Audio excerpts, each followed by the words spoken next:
YSR Congress party కాపులకు high priority ఇచ్చిందని చూపించాలనే జగన్ అనుకుంటున్నారన్నటువంటి తాజాగా వినబడుతున్నటువంటి లెక్క. అభ్యర్థుల మార్పులు చేర్పులలో కూడా కాపు నాయకుల జోలికి పెద్దగా పోల.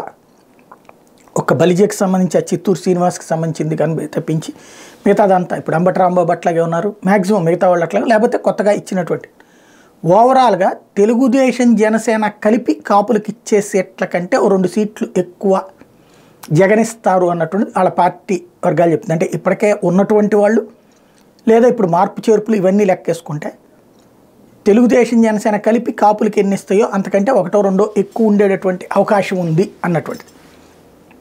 అది ఇప్పుడు అంటే కాపులు ఆల్రెడీ కాపు నేస్తం లాంటి పథకాలు, అట్లాగే పొలిటికల్ ప్రాధాన్యత బొత్స సత్యనారాయణ, అంబటి రాంబాబు, గుడివాడ అమర్నాథ్ ఇట్లాగే, అలాగే గుంటూరు అసెంబ్లీ పార్లమెంటు స్థానానికి ఏకంగా కాపుని తీసుకొచ్చి పెట్టడం, ఇట్లా మచిలీపట్నం పెట్టడం కామన్, కానీ గుంటూరు ఎప్పుడు కమ్మ సామాజిక వర్గం ఇరుపక్షాలు ఉంటాయి, అట్లాంటి చోట కాపుని తీసుకొచ్చి పెట్టడం అన్నటువంటిది కీలకమైనటువంటి కాపులకి హై ప్రయారిటీ అన్నటువంటిది జగన్ వేస్తున్నటువంటి ఎత్తుగడ.